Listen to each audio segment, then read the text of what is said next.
enlarge our territory. And immediately I thought about the cry of Jabez in 1 Chronicles 4. Now, yesterday on Monday, we shifted to the business side of things, where we had a riveting discussion with Professor Alvin Wint. And the topic was, is the Jamaican economy heading in the right direction? So there we spoke about all the macroeconomic factors, doing a health checkup of the economy, if you wish, talking about things like the debt to GDP ratio, exchange rate, inflation, and the impact of things like the Russian-Ukraine crisis. Now today, we'll still be talking about business. Our topic for this evening is starting and staying in business. So if you have that bright idea and you want to turn it into a business, this evening is for you. And if it is that you already have a business and you want to remain viable, this evening is also for you. And if you work with an organization, guess what? This evening is also for you, because you'll be getting the tools, the skills to cope to help that organization to grow and expand. Now, before we begin this evening, we're going to be having our prayer followed by our welcome.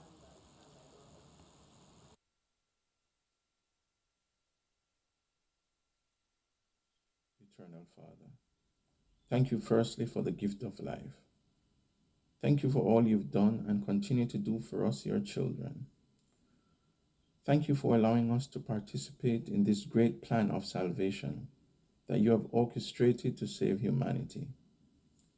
As I present tonight's program to you, dear Lord, may you grant the leaders of ASI the wisdom, the tact, and the insight to better enhance the lives of the members of this your great church. We know, O Lord, we cannot do it of ourselves. So we are calling upon you to grant us the strength and the patience. May the spirit of unity dwell among us, so as we face obstacles and hindrances, we will still be overcomers together. Help us, O Lord, to totally depend upon you, to grant us innovative minds so we can develop the necessary skills needed to be successful. As we join hands and hearts together all across Jamaica and the world, may our endeavors be successful as we continue to call upon and to depend on you. Grant us once again the wisdom, the knowledge, and the understanding. And lastly, grant us a place in your eternal kingdom, is my asking with thanksgiving in Jesus' name. The Northeast Jamaica Conference of Seventh-day Adventist ASI welcomes all participants and viewers to tonight's exposition of Seventh-day Adventist small businesses. The Seventh-day Adventist Church in Jamaica, with a membership base of over 300,000, represents over 10% of our population and is by far the largest people group in the country. This means that the economic inputs of this group is not minimal. Our absence will be very telling on the GDP of this country. Tonight's presentation showcases Seventh-day Adventist micro, small, and medium enterprises, or MSMEs. Allow me to put in context tonight's meeting. The Seventh-day Adventist MSME occupies a unique position amongst the business class of this country because our religious habits and lifestyle often restrict the choice of investments available to other categories of MSMEs. This apparent restrictive business climate includes 1. Surrendering the best business day of the week for worship. 2. Returning approximately 20% of our income as tithe and offering. 3. Dietary habits that precludes us from trading in or investing in liquor, tobacco products, coffee and caffeinated beverages, foods such as pork, shellfish, while others totally reject all animal products. 4. Physical deportment that restrict the trade in and wearing of jewelry, makeup, body pairs, or tattoos. 5. Stewardship practices that prevents investments in the entertainment industry, bars and liquor outlets, betting, gaming and lottery shops, coffee farming and coffee shops, delis, jerk stands, jewelry stores, beauty salons, and the fishing of lobster, conch, shrimps. The remainder of us who survives to tell the tale, including transport operators and farmers, close our business on the most lucrative day of the week. 6.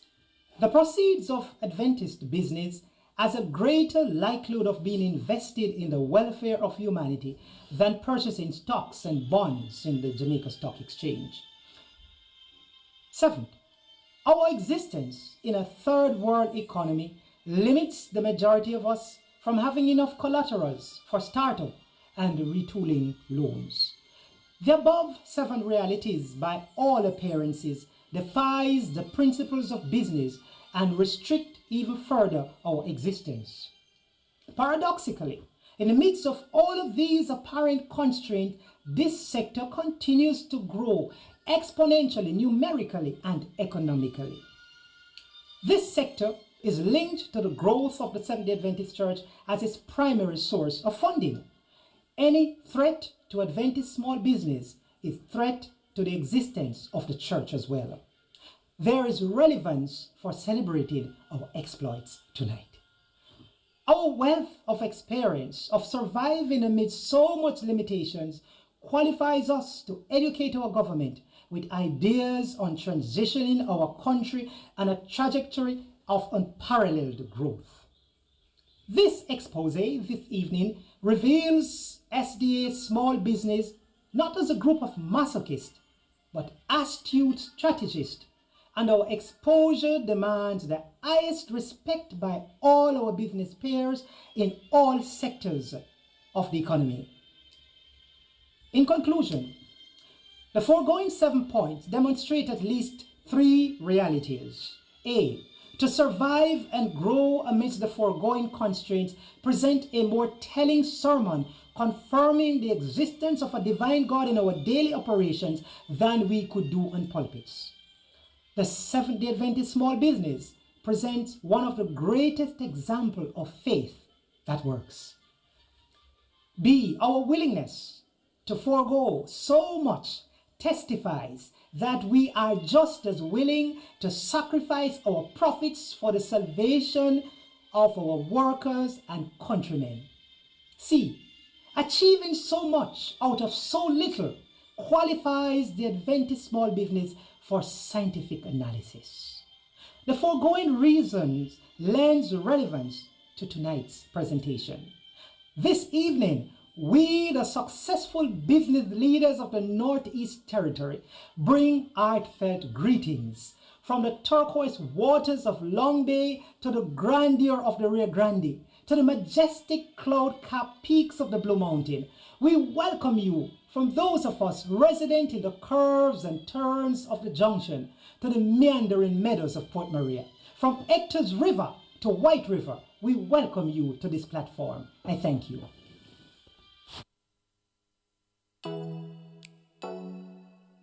Welcome, and this is Plants R Us Jamaica.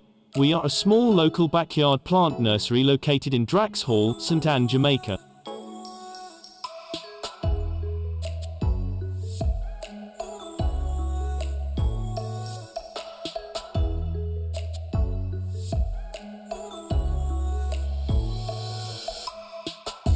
Owned by the McBeans, our main goal at Plants R Us Jamaica is to bring the absolute highest quality plants to the public using eco-friendly growing practices.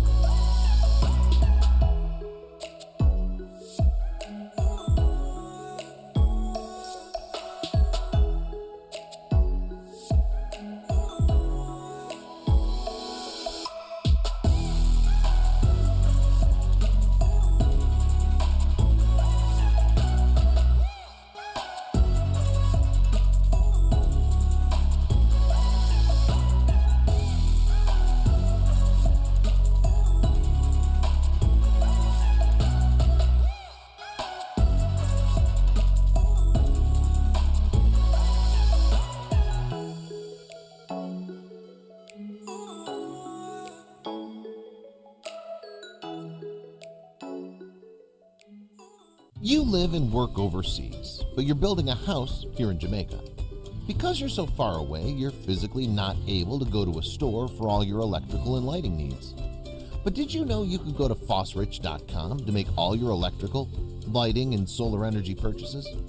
Shop now and your relatives in Jamaica will receive the order delivered right at their doorsteps. Find peace of mind by letting Fosrich Company Limited worry about your lighting, electrical, and solar energy needs, LED bulbs, and Siemens products. Visit our website and shop now at fosrich.com/shop.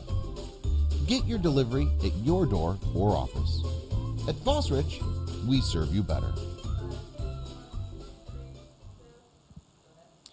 Thanks for staying with us. And if you're just joining us, you're watching day 3 of ASI Jamaica Week 2022. And our topic for tonight is starting and staying in business. Now, before we move forward, just to let you know that our prayer was done by Elder Creighton Latibodier, and he's the executive member of the ASI Northeast Jamaica chapter. And the prayer was done by Noel Terrier, and he's the president of ASI Northeast Jamaica chapter. As I've said before, the topic is starting and staying in business. And you know how we do things on this platform. If you have a question, please type it in the chat. I'm going to be telling you about our panelists shortly who will also be making presentations. So as you listen to the presentation, write your question in the chat. And if it is that you have other burning issues that you would want to be addressed, you can also write those in the chat. Our first presenter will be Georgia Silvera Finnegan, and she's a chartered accountant and tax consultant. Georgia? Thank you. For the last 2 years, I believe we have become more creative, more entrepreneurial than any other time in the business community. The pandemic has allowed added time for many individuals to generate business ideas, either because you have found yourself with more time on hand, maybe because you were made redundant, or maybe because you were laid off from your job, or persons found themselves with more time to think of monetizing untapped talent, skills, and resources. In fact, the Gleaner reports in January of this year, January 14th, that data from the Companies Office of Jamaica suggests that more entities were registering with the Companies Office in 2021 than prior periods. The Companies Office also reported that there was a 33% increase of incorporations for businesses and 24% for companies.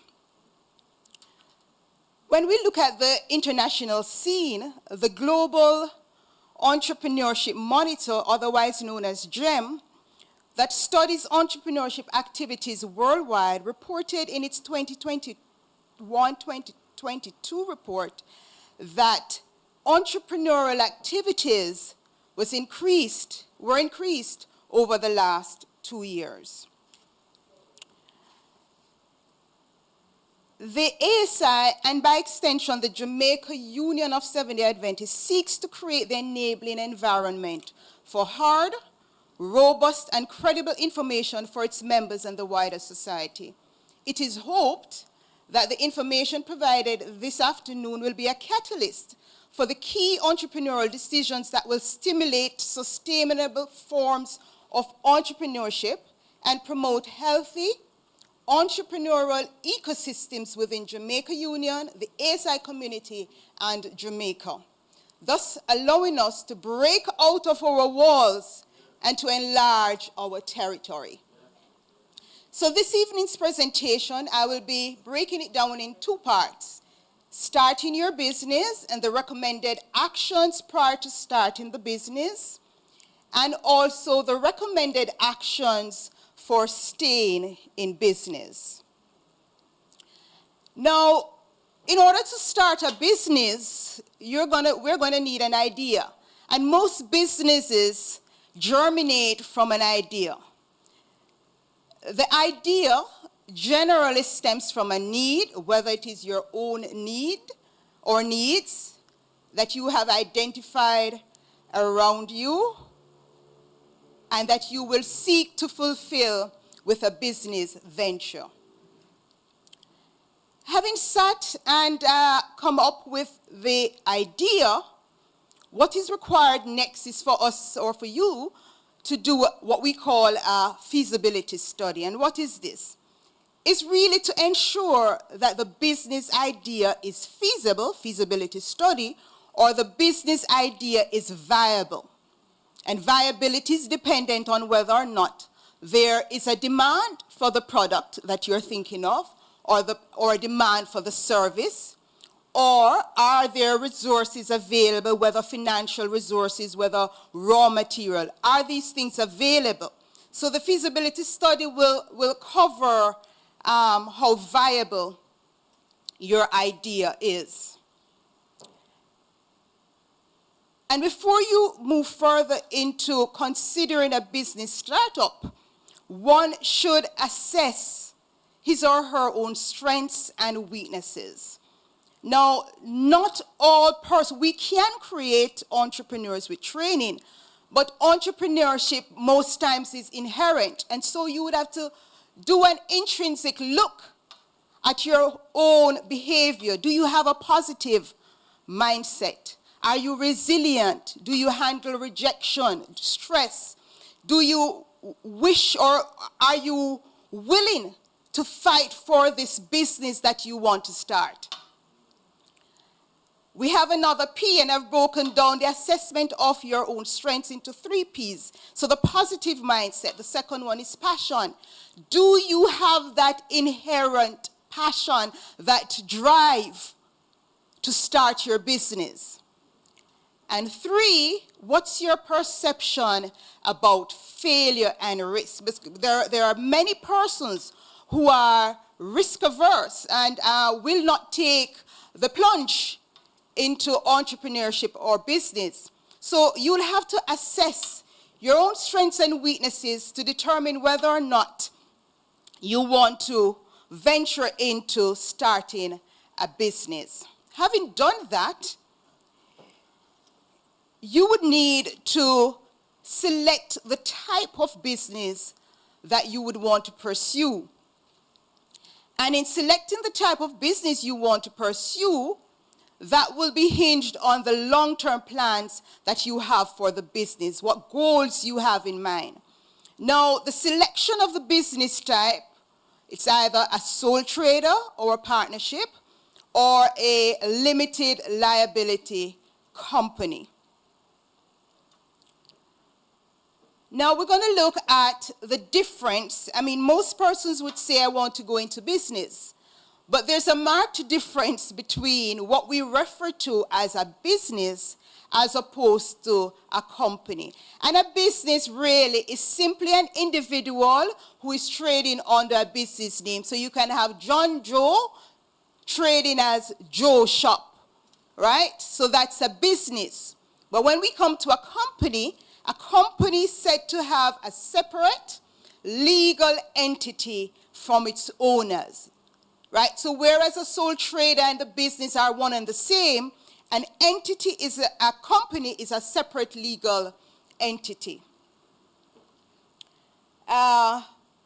So what are the types of businesses which we would have said before? Sole trader business, partnership companies, public limited company, private limited company, which we'll be focusing on.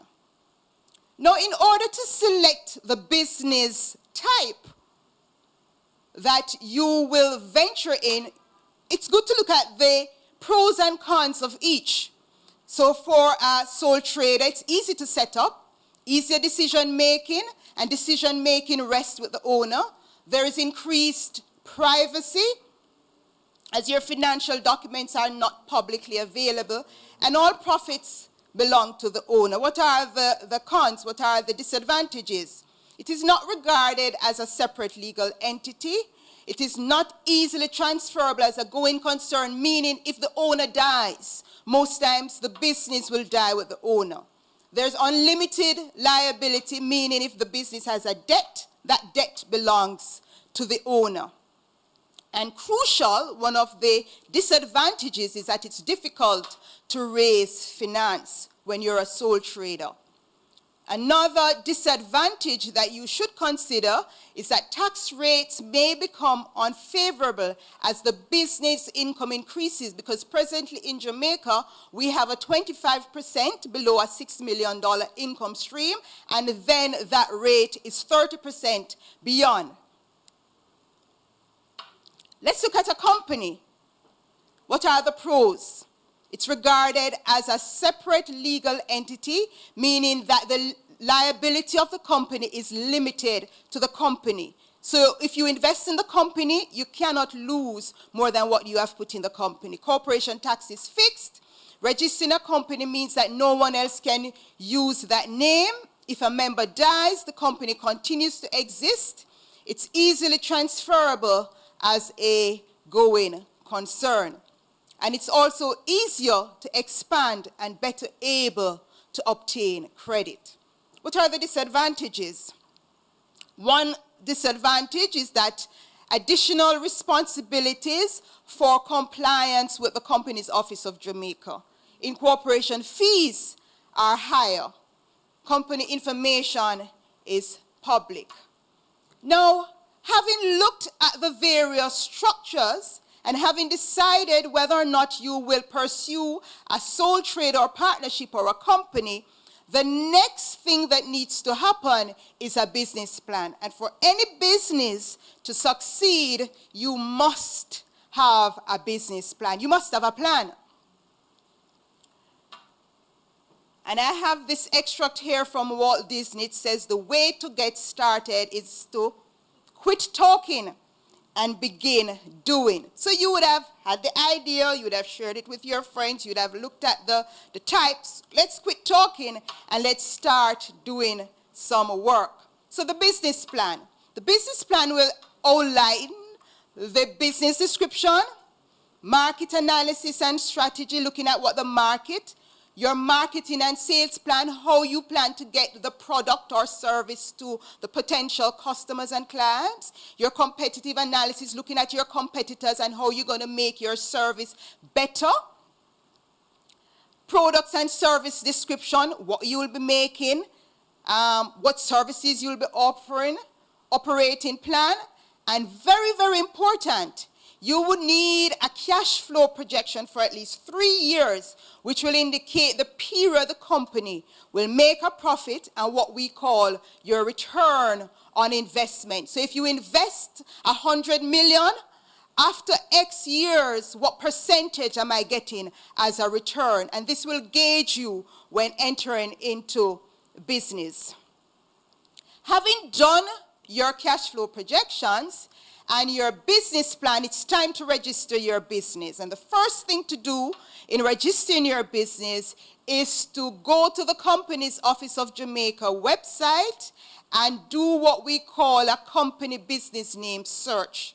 You complete and submit the company name search and name reservation form, which is a Form 6, at the Companies Office. And there's a cost associated with that. You can see that on your screen. That cost is $3,500. It's very important for you to check, because you may have a company name and you may proceed to do a website, you may proceed to print flyers with a company name that you cannot use. So it's very, very important that you seek first to check whether or not the company name is available.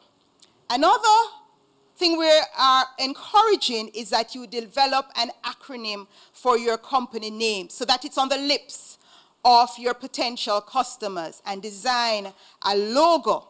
And this logo, once customers and potential clients see that logo, your products and services will become identifiable easily. So I have on screen where you could go to register your business. In Kingston, Grenada Way, in Montego Bay, it's Eldermere Drive, Fairview. And the website is there. For the registration of your business, Remember, we have business and company.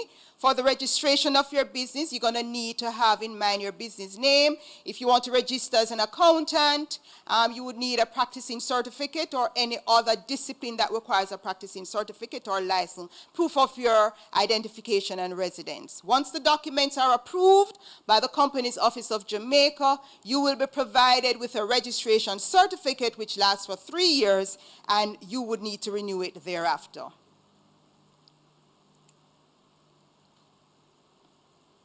Now, when we move to the registration of a company, the process is similar, a little more detailed. So you will need to choose a company name, decide on the company structure, choose the directors, appoint a company secretary, choose shareholders, and identify individuals who will have significant control over the company.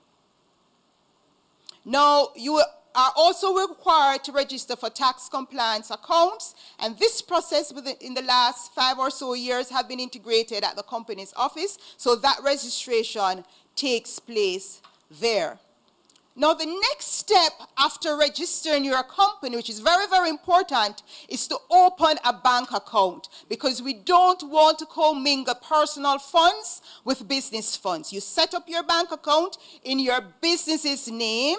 You appoint signatories to the account in case you have chosen a checking account.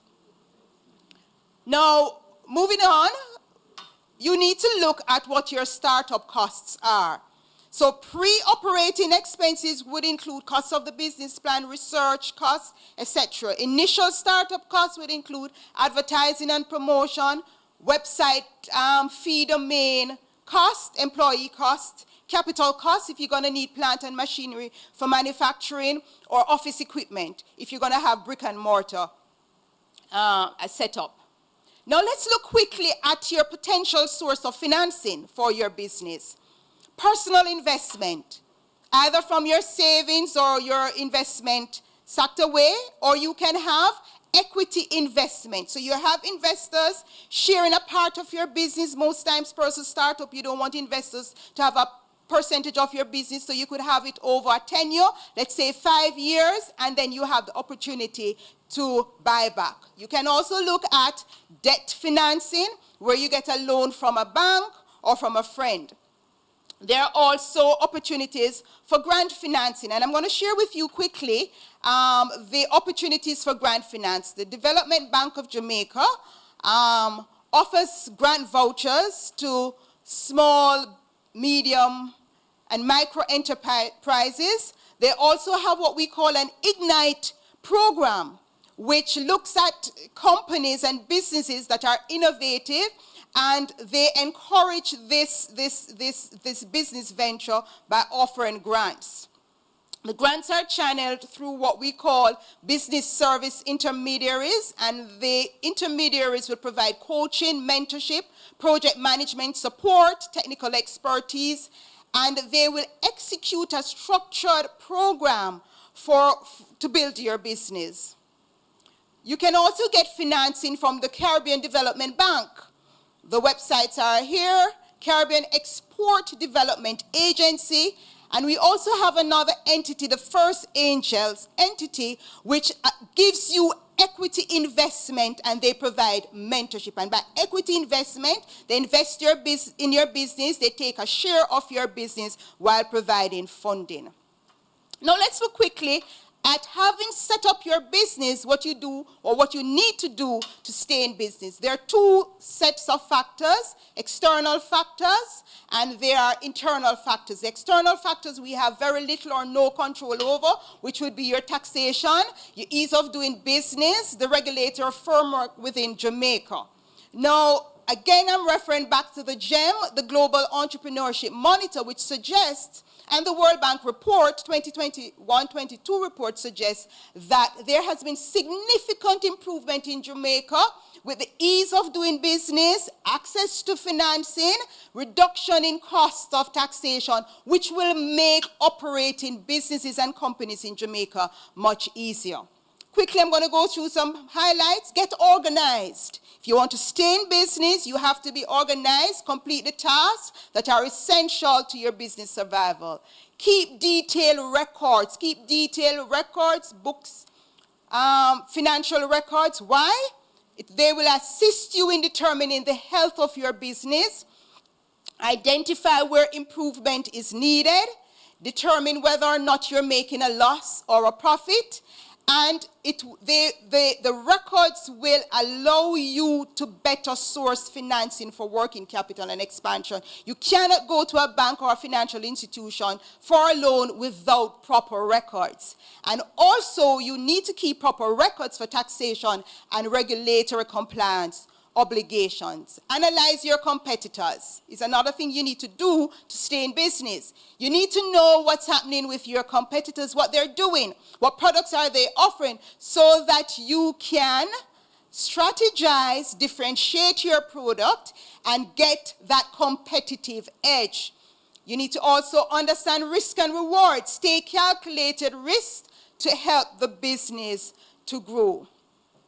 Another factor in staying in business is your location. So, for example, if you're going to offer a service, let's say a restaurant, you would want to be in a town center, highly trafficked, right? If you're going to offer a home for the elderly, you would not want to be in that location. You'd want to be in a more serene location, right? So location is key depending on your target market.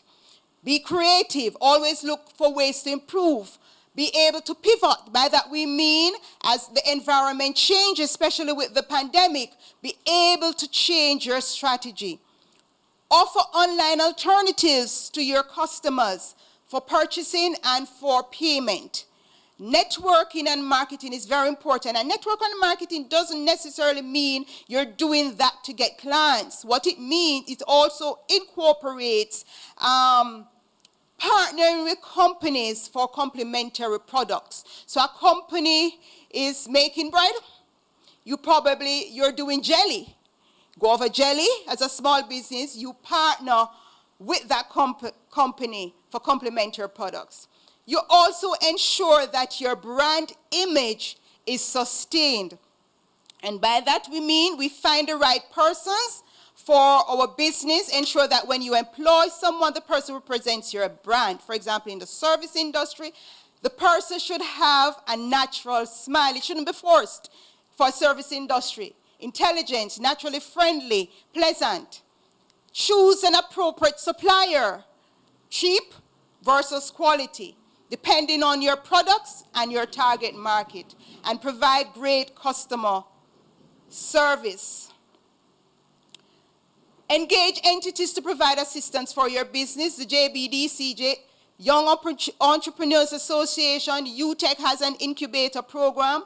Jamaica Manufacturers and Exporters Association also provide help, and the Development Bank of Jamaica. I'm going to share with you a thought. Successful entrepreneurship can both drive economic recovery and meet the ambitions of talented and creative individuals across all economies. And in unleashing the entrepreneurial potential, offers a much better route forward as we break out of our walls to enlarge our territory. I hope that after this presentation, I would have unleashed whatever entrepreneurial potential there were. Thank you very much.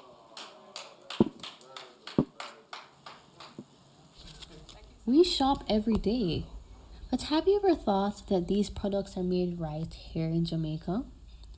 Let me introduce you to United Plastics Company Limited, a plastic bottle manufacturer which makes bottles of different shapes and sizes for the food, sanitation, chemical, and pharmaceutical markets. Some of these bottles include the 5-gallon, 1-liter round, 16, 12, and 10-ounce juice bottles, and 16 and 8-ounce cylindrical bottles.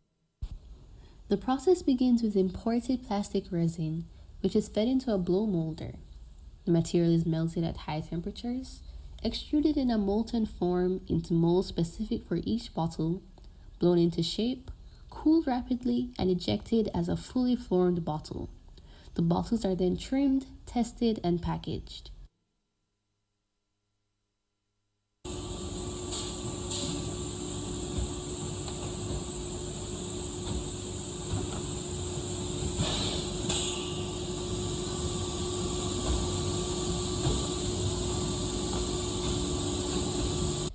United Plastics, a member of the Jamaica Manufacturers and Exporters Association, started production in January of 1996 and today employs 50 workers.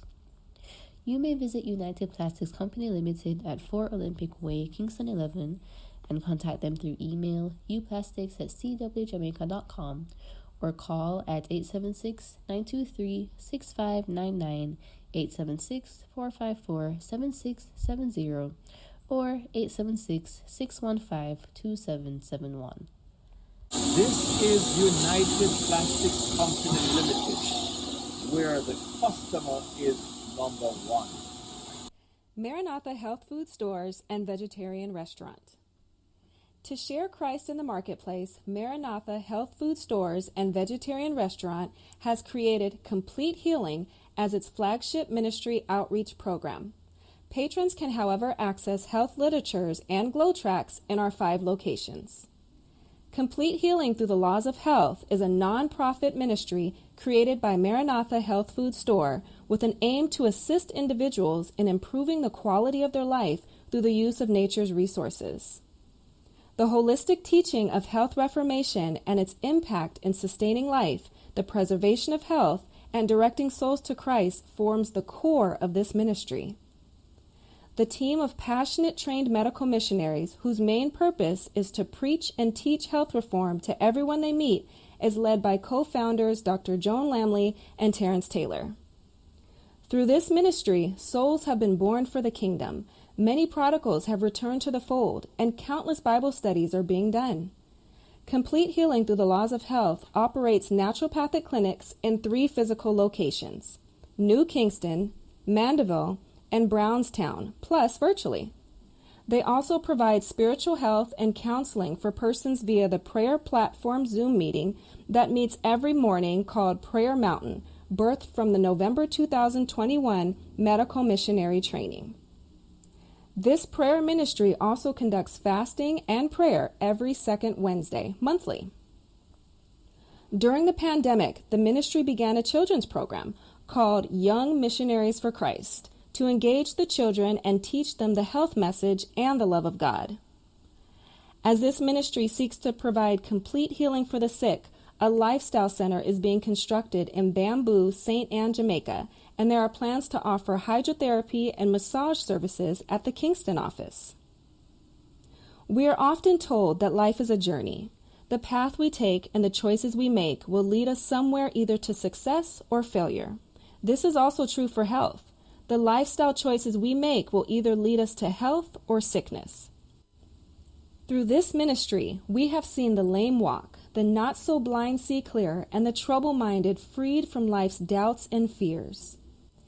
In the year 2021, between Maranatha Health Food and Complete Healing's weekly health lectures, Bible class, cooking class, medical missionary training, and other presentations via Zoom, over 93,550 persons were reached, including children. Numerous praise reports of health and healing were received, and at least 4 baptisms were done. As the pandemic restrictions opened, 2 physical health fairs were conducted, and many more are planned. Here at Maranatha Health Food Store and Vegetarian Restaurant, we are committed to share Christ in our workplace. Thanks for staying with us as we continue our discussion on starting and staying in business. We had a riveting presentation from Georgia earlier, and you can stick around because you'll be able to post questions to her when we reach the question and answer segment. And remember that quote that she had from Walt Disney, something I think I need to tell myself as well. Stop talking and start doing. And she also spoke about some of the best practices in maintaining a business. We're going to come back to Georgia's presentation in a bit. As I said, you'll be able to post questions to her. So please feel free to write your questions in the chat. Now we're going to be moving on to another presentation, and this time we'll be hearing from Tanya Allgrove, and she's the Assistant General Manager, SME Business at NCB. Tanya? Hi, good evening, everyone, and let me first express my gratitude for you having us here this evening. Let me first address, there is, I think that there's a sense on occasion that this concept of an SME is a bit of a buzzword. What does it really mean? Is it important? And I think it's really important to highlight the importance of SMEs in our economy. Really, the estimates vary, but anywhere between 85 and 90% of all businesses in Jamaica are SMEs. And also, they represent employment for over 60% right across the country. So I think we can appreciate that the role that SMEs play in our economy is very, very critical. And this is why at NCB, we are certainly we consider this segment so important to us, because one of the very important elements within NCB is our commitment to nation building. And NCB's long-standing commitment to nation building is consistent with our goals for Jamaican SMEs, as we seek to provide the necessary support to bridging the gap, to become sustainable and profitable businesses, create employment, build wealth, and grow the economy. And this really feeds into our overall approach for our segment and how we address the needs right across the board. So at NCB, we have developed a specialized support structure dedicated to meeting the needs of the segment. We have provided specialized programs. We've developed specialized products, services, and programs geared towards SMEs to address the special needs in growing their businesses and accessing banking needs in an efficient manner. We've designed specialized funding options with partial guarantee programs, capacity building programs, as we seek to support SMEs in developing their businesses, growing their businesses, and developing sustainable and profitable businesses.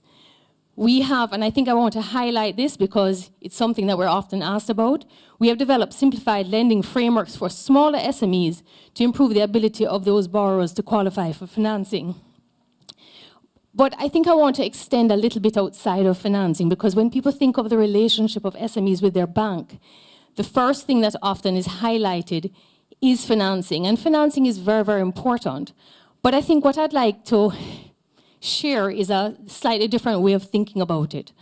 Banks are there as your partners for you as you seek to operate and grow your businesses. Think of us as sort of your core systems in the background. So we support you as you try to operate your daily businesses, whether you're making payroll, you are collecting payments from your customers, you're making payments to your suppliers, you are purchasing goods and services, you are buying equipment. The bank is in the background of all of those activities. And so one of the things that we have really sought to do at NCB is to try to ensure that we have all the products, services, and solutions to allow you to run your businesses seamlessly. So what we are hoping that we are providing for you is sort of a core underpinning to your business as you run your daily operations. So it can go anywhere from simple deposit and transaction solutions. So we have your basic checking and savings accounts, to meet all your needs, but we also try to make sure that we have payment solutions to allow you to receive and make payments seamlessly. We've tried to ensure that you have easy access to your accounts, that you can do those operations from your desk so that you don't have to be moving up and down. What you don't want to be doing is spending your time doing your banking. You want to be spending your time running your business. So I just want to highlight quickly here this concept of going digital. And it's gotten a bit of a bad name, but I think it's important to highlight why this is something that we consider important for you and as you seek to grow your business. Digital solutions allow you as a business to grow and expand and access more customers in a much more seamless manner, but very importantly, it is less capital intensive. So just as an example, you don't want to have to build a location in Kingston and then another one in Montego Bay and another one in Port Antonio, if you can actually set up your business in a way that allows you to access business right across the country without having to set up brick and mortar, expand, have to buy more trucks and vehicles, then what this allows you to do is by using digital solutions, you can actually grow and expand. Now, we have a wide range, and I have a handful of examples here, and I'm not necessarily going to go through them in detail, but I think what I'm trying to highlight here is that we have the ability to work with you, understand your business, and develop appropriate solutions to allow you to grow your business in a digital way, in a seamless manner. So I'm going to get to the financing because everybody wants to know about the financing. So we have a very wide range of financing solutions. We run the gamut, and anytime we see a gap, we try to make sure we fill it. These solutions are specially designed for SMEs. They're not broadly available. What we've done is we've really tried to make sure we're targeting what we're developing to the needs of the sector. And obviously small, micro, and medium may have slightly different needs, but we have sought to ensure that we understand the segments, we understand you, and try to make sure that what we're developing is in keeping with what it is that you need. I do want to highlight that we do have partnerships, and I have highlighted here the DBJ because the DBJ has been a fantastic partner to us. We leverage their programs quite extensively between their technical voucher programs, their partial guarantee programs, and we ensure that we're using those to the best advantage of our SMEs. I also am going to highlight a couple of our very special facilities because these are the ones that we think have very broad interest and are probably better targeted for some of our smaller SMEs in this case.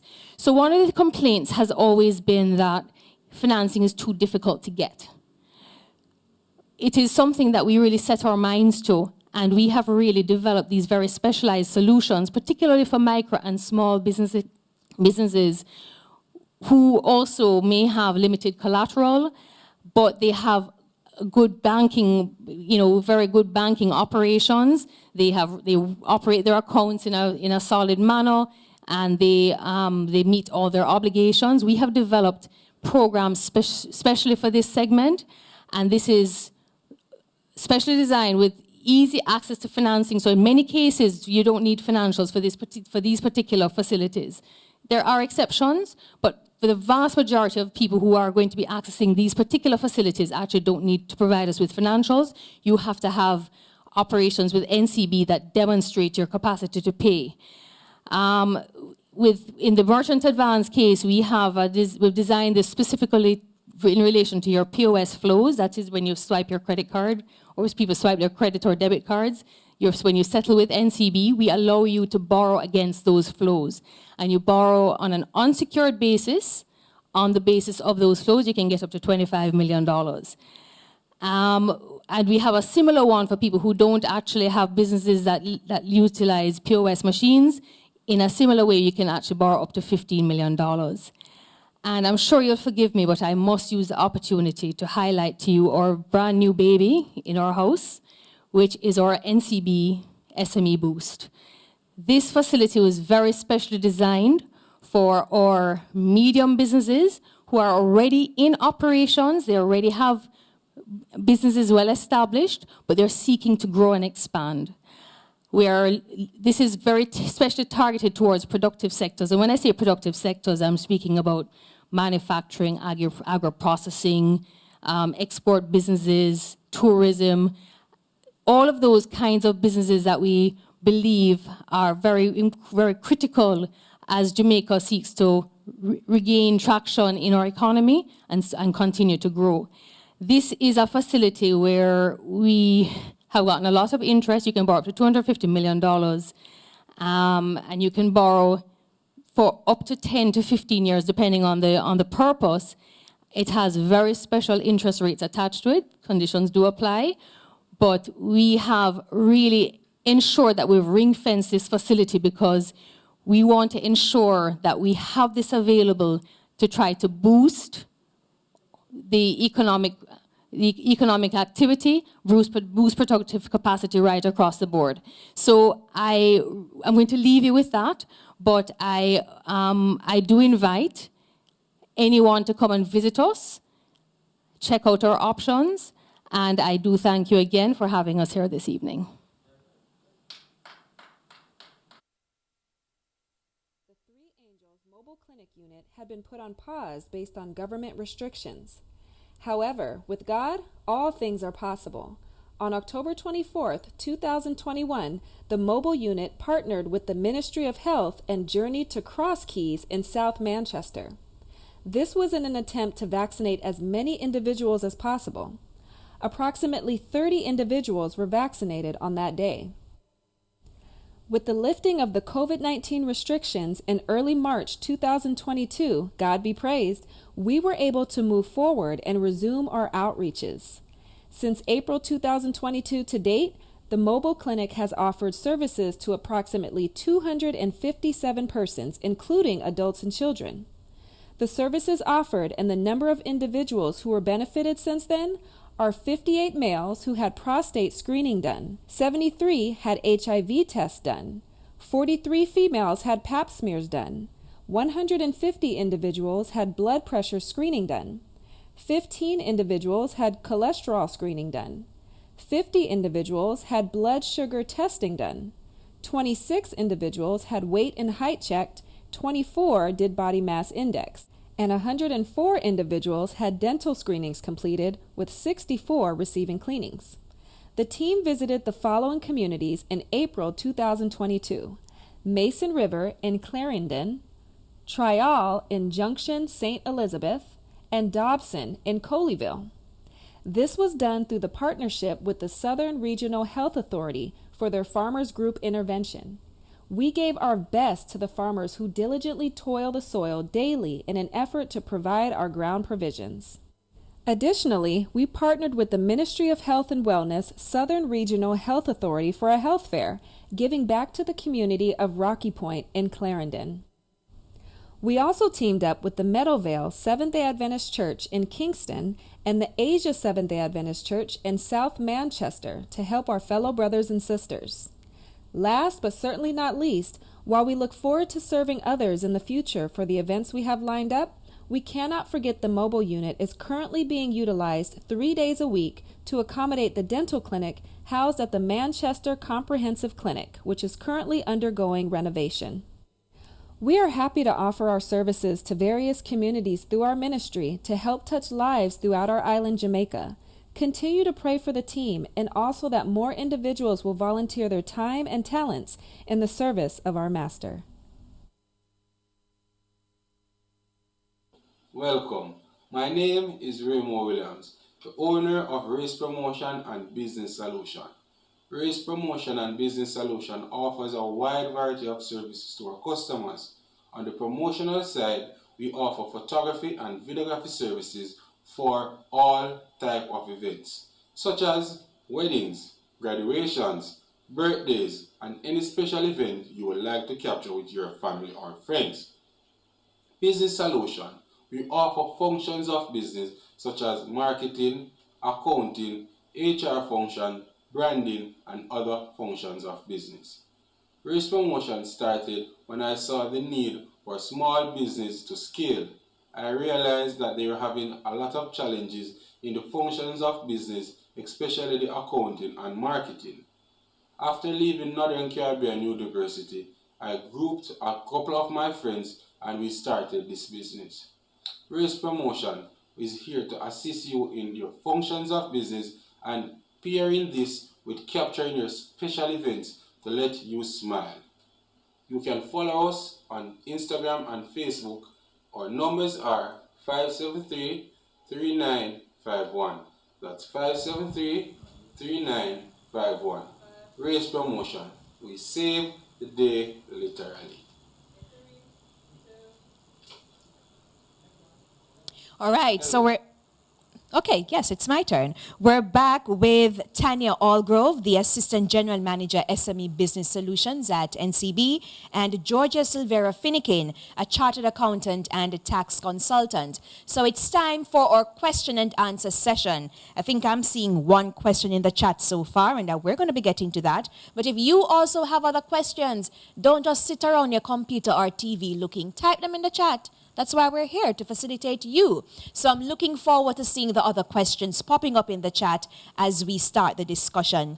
Let me start off with you, Georgia. You spoke about the need to have that idea in creating a business. What if I have an idea, but we know that nothing new exists under the sun? I have an idea, but it seems as if the area is saturated. What do I do? Okay. If you have an idea that seems to exist and is quite prominent, what you could do is look at, let's say, a product. How is the product packaged? Are you comfortable with the packaging? Right? You could improve on the packaging. How is the product made available? What is it that what exists now, you'll have to go in store to get that product? You could make it available where you deliver, to the potential clients. So although an idea exists or product and services exists, you can improve on those products and services and still generate business from that. All right, going over to you, Tanya. Capacity building is an important part of helping businesses to actually do what they need to do. For example, the business plan. A lot of business people struggle with the business plan. So I have an idea, I have something written on paper to some extent, and I come to NCB. How can you assist, if at all? So we don't prepare business plans internally, but we do have a number of partnerships right across the board. JBDC would be one of them, for example, but they're not the only one. What we do, however, is that we also leverage the technical voucher programs from the DBJ to provide some assistance in paying for it, because that's the other element is people feel constrained by the ability to actually pay for some of these services, and they don't really know where to turn. So we would usually leverage partnerships in that form, generally speaking, for business plans. Okay, you're done? Okay, because I wasn't interrupting you, no problem. Georgia, you also spoke about record keeping, and Tanya alluded to it as well, the importance of not commingling the funds, your personal funds with your business funds, because if it is that you need a loan, you need to establish what has been happening in terms of your revenues and expenditure with your business. What other records should I be keeping up to date? Record keeping is critical for business success and for you to determine where you are in your business, how profitable you are. Outside of records, you will not be able to determine that. So records include, you can have automated systems, information systems that automatically generate your reports from your data entry. Or if you're a small business, you could have manual records of your sales. Let's take the simplest example. If you are a hairdresser, how many clients did you get today? You make a note of your clientele, what they paid. So you'll have a record of your total income. You're going to buy products. Have a record of the cost associated with the products. There you are incurring transportation expenses.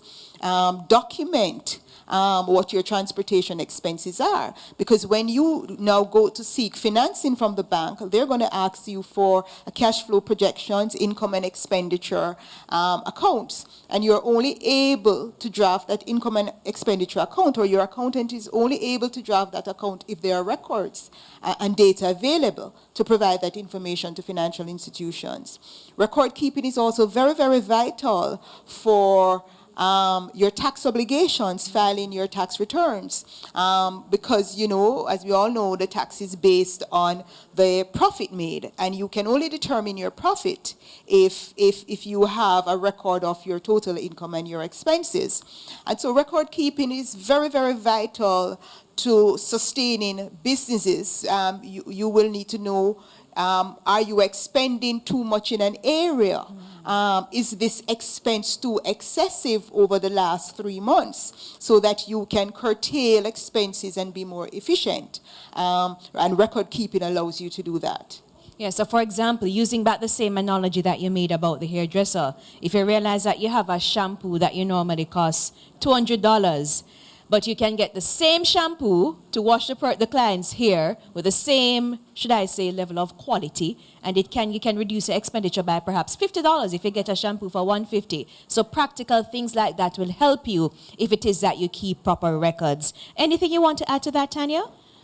I think I'd like to just highlight that the matter of record keeping, oftentimes people refer to the need to give those records to the bank. And I think Georgia just highlighted something that's very, very important. It's something that we keep trying to share with our clients, that the record keeping is for you. This is how you make your decisions in your business. So it's not just about trying to save money. It's really about understanding, are you actually selling your product or service at a profit? Because it's oftentimes the case where individuals are operating a business and there is cash coming in, but they don't understand why they have no money at the end of the month. And it's oftentimes because they don't understand the inputs in their business. They don't understand what the decisions that they're making in their business are, how they're affecting their operations. In your presentation, you mentioned about business solutions, and for example, digital solutions was a term that you used. Give me a practical example of what you would be referring to for a particular type of business. And it's going to vary quite a bit because it's going to vary based on the business need. But, you know, we do have a couple examples. Certainly during the last couple of years, the ability to really encourage customers to make that shift has really skyrocketed. So I can give you a couple examples. We had this, obviously no names, but we had this hardware operation, relatively new business, family business. They provided a wide range of products and services, and they actually provided their services island-wide. You know, so they went on to a lot of the standard products and services. We actually onboarded them into the standard POS, and you know, which is the swipe machine, right, to be able to collect payments for their goods and services. But what they were finding is that it was limited. So what they were able to do is that we have this solution called a payment button, and I'm not going to try to explain to you what that is.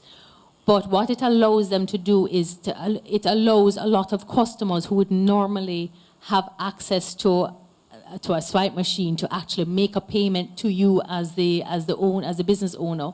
So I don't have to come to you with a POS machine for you to be able to swipe a card that you may not have. This payment button allows you to actually make that payment without a card to me, without me having to bring this machine to you. What that allows you to do is it allows you to expand where you can sell. Access to customers is one of those things that people don't necessarily think about, but if you have to go to every single customer to collect a payment, it means you can only sell to so many customers. By expanding the ability to collect payments, what it allows you to do, now think of Amazon. Amazon sells all over the world. Why? Because they have a platform, it's a digital platform that allows them to collect payments from people all over the world.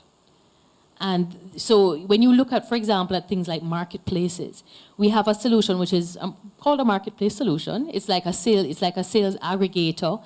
And what it allows you to do, think of like a food court. Mm-hmm. So you have all of these things in a food court, all of these different food providers, and you can actually aggregate. So this one individual can actually collect orders for all of those businesses within the food court, and they can collect the payment on their behalf and arrange for the deliveries. So think of those kinds of solutions and think of the impact it has on a business trying to grow without having now to actually go and build out new locations everywhere.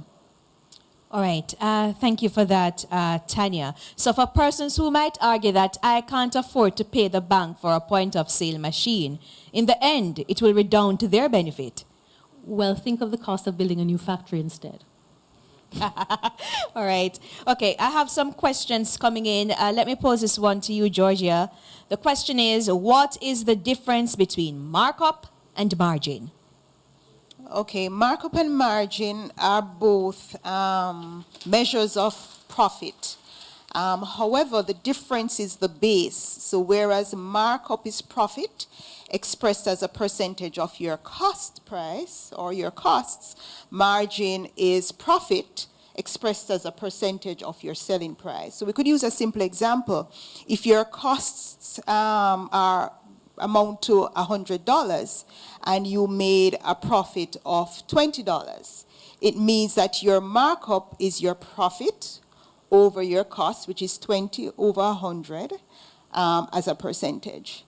Whereas your margin, because your cost is 100 and your profit is 20, your selling price would be 120. So your margin now would be your profit, which is 20, expressed as a percentage of your selling price, which is 20 over 120. And it's not so difficult for those people who think they're not mathematically inclined. At the end of this, you can just go back and listen to Georgia and just write it down, and you'll realize that it's actually a simple calculation. Tanya, you spoke about SME boost, I think it was, in your presentation. Could you tell us, this is a question coming in, the interest rate for the SME boost that NCB has? So this is a particular facility that we have ring-fenced the funding for.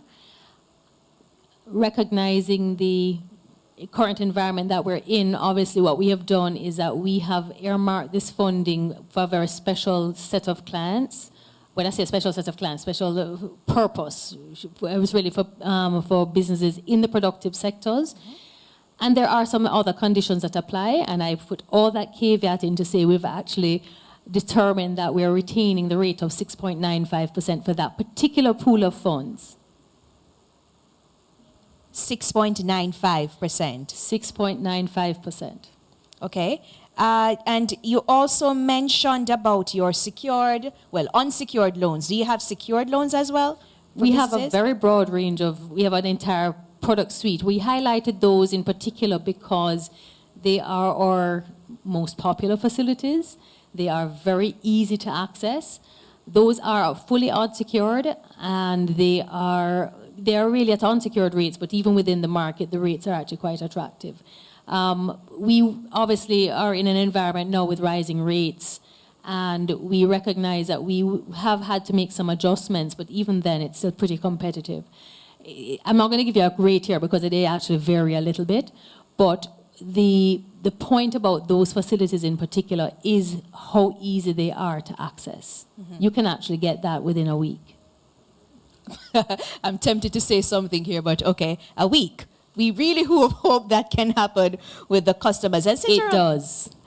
Okay, then, no problem. You hear that? She's telling you that it does happen in a week. So I guess you can try out some of the solutions and products that NCB has. Since we're on the topic of interest rates, we've seen where the Bank of Jamaica has increased interest rates by 450 basis points over the last couple of months. It's now at 5%.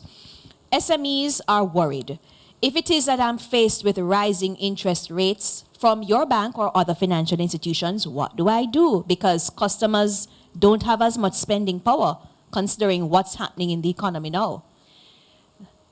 It is a scenario that we have had to be monitoring very carefully. You'll recognize that, and this is not unique to NCB, you would recognize that all the institutions right across the board have really tried to manage the level of increase that we are putting on our customers, because we do recognize that it is a shock to have such a rapid rise in rates, attached to something that you already have an obligation for.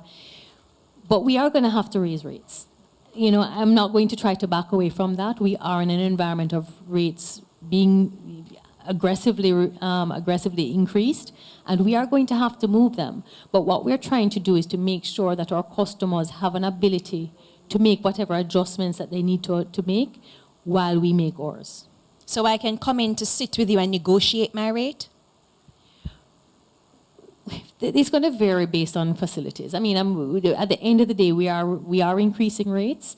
We have, as I said, for the existing facilities, we have certainly tried to maintain a limitation on how much we've increased those rates. But certainly new facilities that we're negotiating, you will see an increase in the rates on new facilities for sure. Okay, Georgia, back to you. What do I do? I'm a business owner. And in Jamaica, and everywhere you go, persons want discounts. So you have the price of an item, and you say, this is my price, $100,000. You give it to the client, and them want ball down your price to little or nothing. You're a business owner, perhaps a partnership or a single owner, and you don't want to lose the client, but at the same time, you can't operate at a loss. How do you negotiate that? Okay, so prior to setting your prices, you would have determined, back to the question of markup and margin, you would have determined what markup I want on my goods. So you would probably design a spread to say markup between 10 and 15% or 15 and 20%, which will allow you to negotiate discounts with your clients.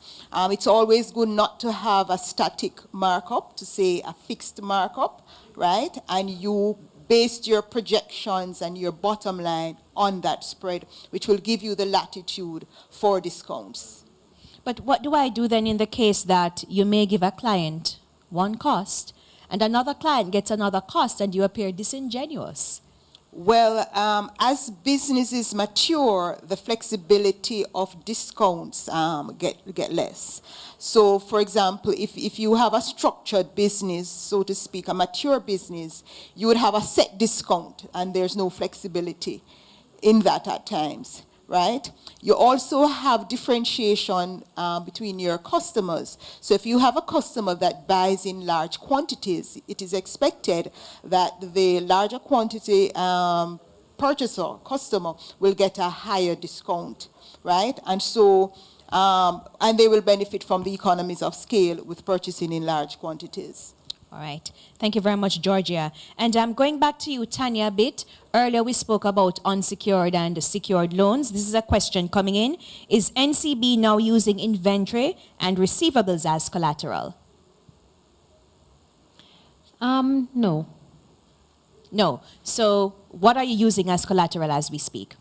So currently, we would have a range of collateral that would be accessible, but certainly we have been leveraging quite heavily, particularly for this segment, we've been leveraging the DBJ Partial Guarantee Program quite extensively. And that is something which which a lot of SMEs have found very, very useful, particularly where you have very limited collateral available. Obviously, we do take the traditional collateral collateral types, but you do have to recognize that we are also operating in a regulatory environment, and there are rules around how collateral is taken and what it represents. So if I lend to you against inventory and receivables, I'm lending to you on an unsecured basis. Okay. Thank you very much, Tanya. So we're going to be taking a break, but don't go too far. Stay where you are. Drink your water while you listen to this commercial, and let's see the message that we have in store.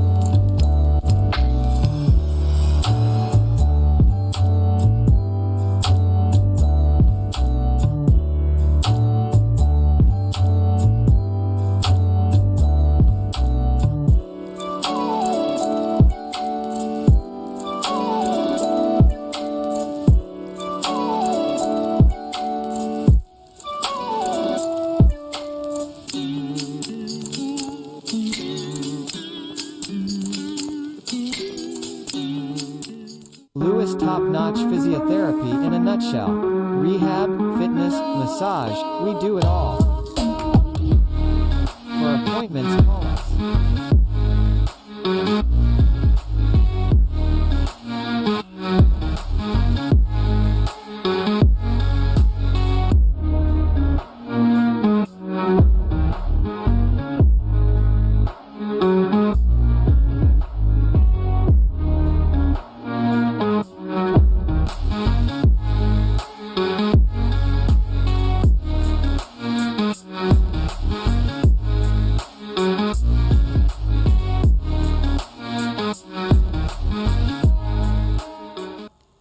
Thank you for staying with us. We're continuing our discussion with a representative, the Assistant General Manager for NCB, and we also have Tanya, who is a chartered accountant and tax consultant.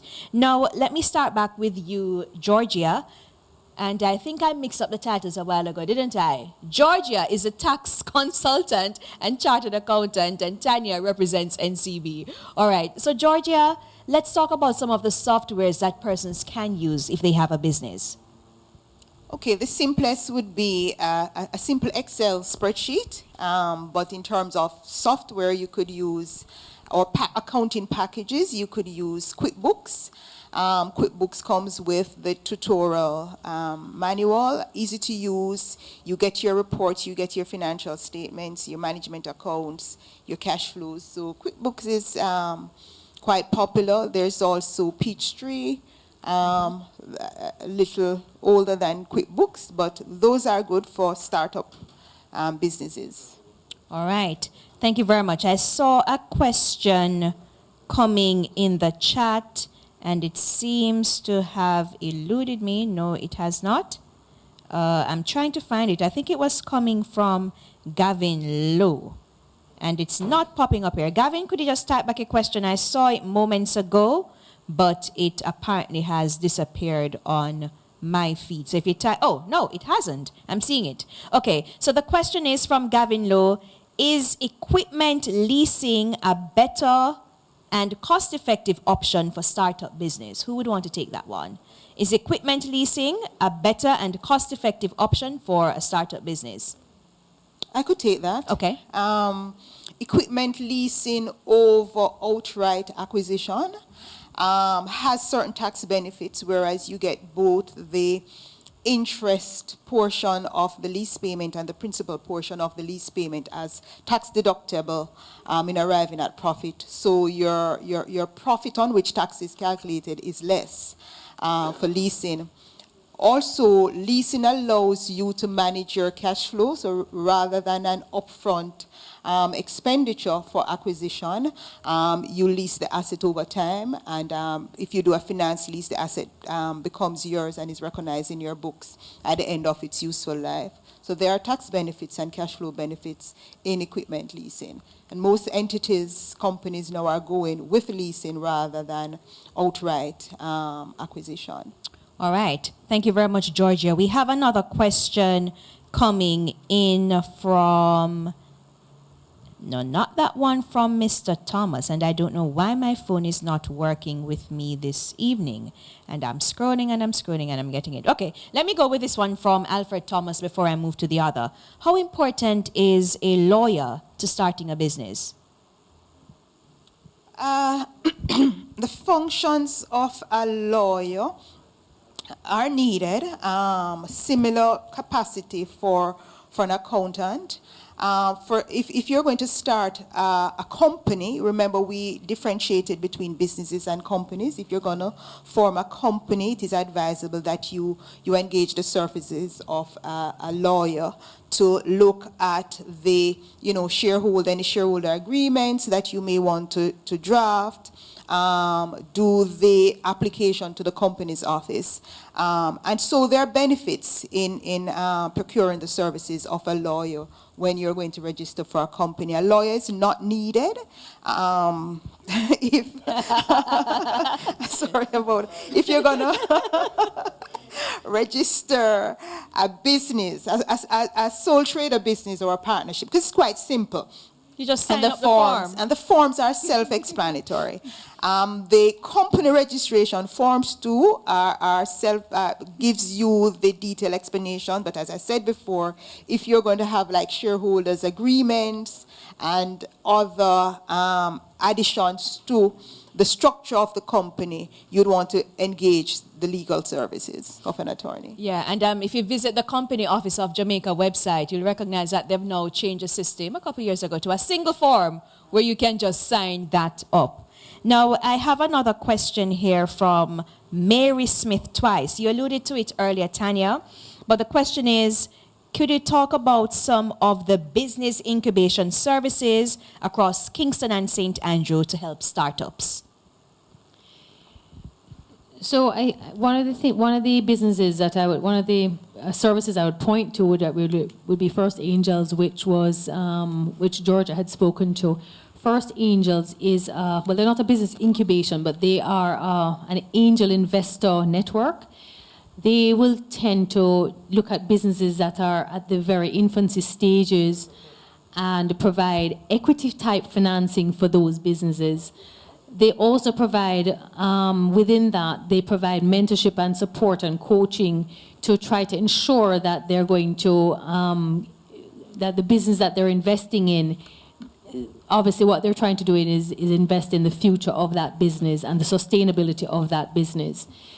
That is a very structured approach, which is one of the elements that you really look for in trying to start your business, because one of the issues is that when people are starting businesses, oftentimes they're not aware of some of the finer points, some of the issues that they're going to face as they go along, because sometimes you're learning as you're doing, and sometimes those lessons are very, very painful and expensive. There are other incubation programs across the board. One of the things that I will share is that the JBDC actually provides a lot of support for small businesses, but also for startups. So they have a range of services that they provide to these kinds of businesses, which would include being able to share with them some of the activities that they need to be doing to try to ensure that the business is on that they're setting it up to be on a solid footing. There is one that is up at I'm trying to remember the name of it, up at the University of Technology. That one has been around for some time, but again, that is another business incubation program supporting businesses as they're trying to actually set up that new business. And just to add to that, the business incubator at the University of Technology actually provides office space, and support services to small businesses who may be need a location, and without a location, administrative secretarial services that will create that environment for growth. All right. And let me put this to you. We're having a logistical nightmare now in various parts of the world based on what's happening with the Russian-Ukraine crisis and what's happening at sea. What can entrepreneurs do in this period? Because, in terms of products, so say, for example, I am a production company and I depend on the raw material that's coming in to get my business going. How can I pivot? What can I do within this period? One of the things that the businesses are going to have to do is that they're going to have to explore alternatives. The reality is that the supply chain issues are real and they are expected to be ongoing for some time. There's a logjam right across, and it's not just the coming out of the pandemic, we did have supply chain issues, which was then further exacerbated by the fact that China went back into lockdown. So having restarted, they went back into lockdown, which is again, which ensured that we were not able to work our way out. And then Russia invaded Ukraine. So we are working in a scenario, in an environment where there's so many issues at play, that what you're going to find is that all business owners are going to have to be a lot more flexible about how they source their goods. They're going to have to be a lot more creative around how they source their goods. We cannot share here a solution, because there is not one solution. They are going to have to be flexible. Okay, and we have come to the end of our discussion, but before we go, I'd like to give each of you an opportunity to make some closing remarks. Who wants to go first? Okay, I'll pick somebody. Georgia, you can do your closing remarks quickly, and then Tanya, you can follow. I think the economic environment is quite adept now to businesses. The framework is in place in terms of regulatory framework, in terms of the ease of doing business. There are opportunities, as you mentioned, the logistic nightmare is for local producers to now step up to the plate. Several opportunities exist in construction, in IT, that we can make use of. And now is the time to start your business and adopt some of what we would have shared with you this afternoon. Okay, Tanya?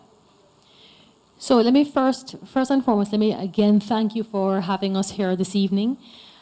I would like to really sort of just jump onto something that Georgia just said, which is that, you know, the environment that we're operating in has provided actually a lot of opportunities as well as challenges. And I think it's really now just how we coalesce around some of those elements and try to lift our way out. We are right now going into another environment where we are going to be experiencing high inflation as well as the supply chain issues, which, you know, obviously all those things feed into it. We're resilient people. We've gone through much worse. And what I will say is that coming out of those really difficult times, what you have found is that people have really risen like the phoenix. And what I'm really want to share here is that we are encouraging our SME businesses to really engage with us to try to ensure that we can support our SME businesses as they seek to grow and expand, because at a very fundamental level, all of us in this room, all of us out there rely very heavily on our SME businesses being successful. Thank you very much, Tanya. And you just heard from Tanya Algrove, Assistant General Manager, SME Business at the National Commercial Bank. And before her, you heard the closing remarks from Georgia Silvera Finnegan, Chartered Accountant and Tax Consultant. We have another break, and then we'll be back. Live and work overseas, but you're building a house here in Jamaica. Because you're so far away, you're physically not able to go to a store for all your electrical and lighting needs. But did you know you could go to fosrich.com to make all your electrical, lighting, and solar energy purchases? Shop now and your relatives in Jamaica will receive the order delivered right at their doorsteps. Find peace of mind by letting Fosrich Company Limited worry about your lighting, electrical, and solar energy needs, LED bulbs, and Siemens products. Visit our website and shop now at fosrich.com/shop. Get your delivery at your door or office. At Fosrich, we serve you better. And we're back. Thanks for staying with us. So, as we said earlier, it is ASI Jamaica Week 2022. We had Pastor Dane Fletcher on Sunday with his presentation. We started off with our spiritual journey. Yesterday we talked about the Jamaican economy, if it's heading in the right direction, and tonight we focused on starting and staying in business. Tomorrow night we're going to be going back to our spiritual feast.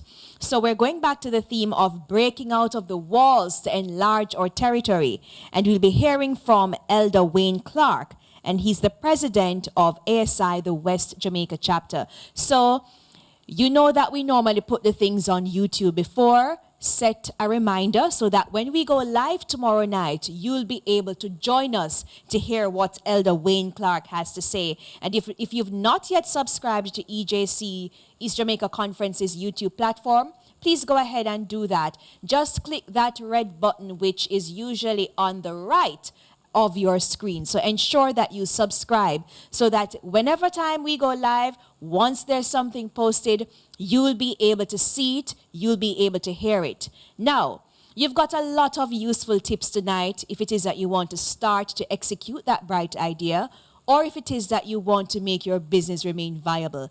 Please share the YouTube link with your family and friends. If you have a friend who has a business that is struggling, share the link with them. And you can also go back and make your notes and share those notes with persons so that they'll be able to remain viable. Because as you heard earlier, we're having a very, very rough period now. But if each of us reach one, we'll be able to come through this crisis. So until tomorrow night, when we see you, thank you for tuning in. Thank you for joining us. I am Andrea Chisholm-Anglin. Stay tuned and keep listening to what ASI has to offer. Have a wonderful night.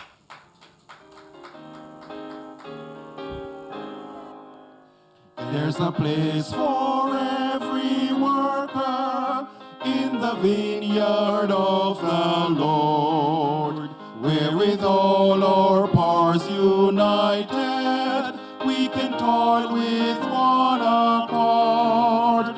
There are needy hearts now waiting for the help which we can give. Let us guide them safely onward. let us show them how to live. There's a place, oh may I find it, where my mission I can fill. Be it humble or exalted, may I hold it with a will. Help to serve my generation with a heart of love and grace. Help me, Lord, from this time onward, find and occupy my place. There's a place for every teacher in the Bible training school, where our natures are made sweeter as we teach the golden rule. There are called for royal service, where we all may work and pray. Let us then be up and doing, teaching men the Savior's way. There's a place, oh may I find it, where my mission I can fill. Be it humble or exalted, may I hold it with a will. Help to serve my generation with a heart of love and grace. Help me, Lord, from this time onward, find and occupy my place.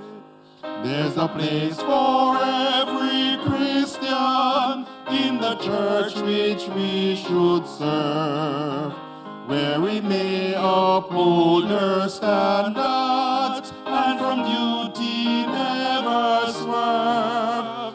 There are burdens to be lifted, there are hearts in pain and grief. Let us help the heavy laden, bringing comfort and relief. Oh, there's a place, so may I find it, where my mission I can fill. Be it humble or exalted, may I hold it with a will. Help to serve my generation with a heart of love and grace. Help me, Lord, from this time onward, find and occupy my place.